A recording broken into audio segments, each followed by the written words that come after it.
अस्सलामुअलैकुम जी। छोटी ईद हो और मीठा ना बने ये तो मुमकिन ही नहीं। इस बार सवैयों का ज़माना हुआ पुराना, कुछ नया ट्राई करें। तो मैं आप लोगों के साथ कुल्फ़ा आइसक्रीम की परफेक्ट रेसिपी शेयर करने जा रही हूँ। इसे ईद पे बनाएं और मेहमानों का दिल जीत लें। तो टाइम वेस्ट किए बगैर आइए चलते हैं किचन की तरफ। तो मेरे पास यहाँ पे ब्रेड के 3 स्लाइसेस हैं। सबसे पहले हम इसके किनारे हटा लेंगे।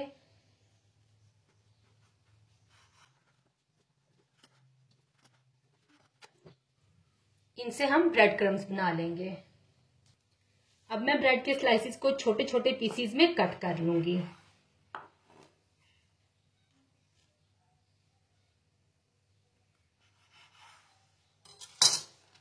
कट करने के बाद अब मैं इनको एक बाउल में डालूंगी।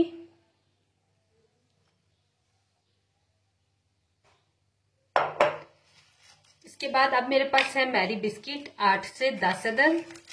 इन्हें भी हम काट लेंगे।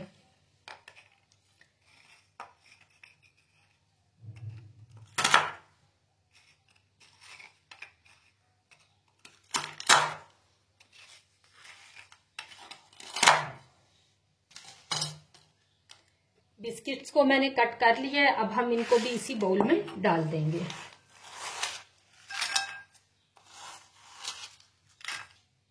बिस्किट्स को डालने के बाद अब हम इसमें गर्म दूध डालेंगे 1 लीटर।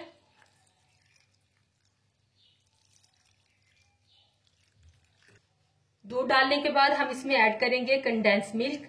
अच्छा, मैंने यहाँ पे एक छोटा टिन यूज किया है। आप अपने टेस्ट के अकॉर्डिंग इसको कम या ज्यादा कर सकते हैं। एक बार मिक्स करेंगे इस तरह से, ताकि सारी ये चीजें दूध में अच्छी तरह से जज्ब हो जाएं। कवर करके रख देंगे 10 से 15 मिनट के लिए। यहाँ पे 15 मिनट हो चुके हैं रखे हुए। अब हम क्या करेंगे, अब इस तमाम मटेरियल को हम ब्लेंडर में डाल के अच्छी तरह से ब्लेंड कर लेंगे। तो ये कुल्फ़ा आइसक्रीम इतना मज़ेदार बनता है कि आज के बाद आप मार्केट से लाना भूल जाएंगे। इस पॉइंट पे अगर आपको मेरी वीडियो ज़रा भी अच्छी लग रही है तो लाइक और शेयर कर दें। चैनल पे नए हैं तो चैनल को सब्सक्राइब कर दें।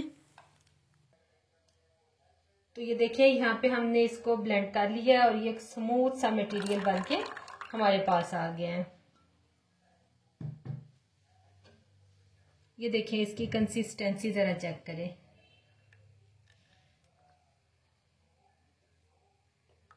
तो मेरे पास यहाँ पे एक आइसक्रीम वाला डिब्बा था, इसी में हम इसको जमने के लिए रख देंगे। इसके नीचे हम थोड़ी सी बादाम की कतरने डाल देंगे।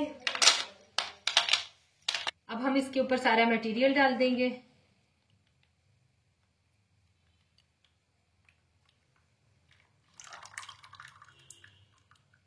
और इसको 5 से 6 घंटे के लिए फ्रीजर में रख देंगे ताकि ये अच्छी तरह से सेट हो जाए। तो यहाँ पे 6 घंटे हो गए हैं इसको फ्रीज़र में रखे हुए और ये बड़ा ज़बरदस्त किस्म का कुल्फ़ा आइसक्रीम हमारा बन के तैयार हो गया है। अब हम इसको एक प्लेट में निकालेंगे। अच्छा जी, अगर आप चाहते हैं कि इस ईद पे आपकी भी वाह वाह हो तो इसको ज़रूर ट्राई कीजिएगा। बहुत ही ज़बरदस्त बनता है और बहुत कम इंग्रेडिएंट से बन के फटाफट तैयार हो जाता है। ना आपको इसमें चूल्हा चलाना पड़ता है और ना ही कोई बहुत ज़्यादा मेहनत लगती है। फिर हम इसके ऊपर से डाल देंगे बादाम और यहाँ पर बहुत ही मज़ेदार हमारा कुल्फ़ा आइसक्रीम बन के तैयार हो गया है। इस ईद पर ज़रूर ट्राई कीजिएगा। में याद रखिएगा। मुझे दीजिए इजाज़त। अल्लाह हाफिज़।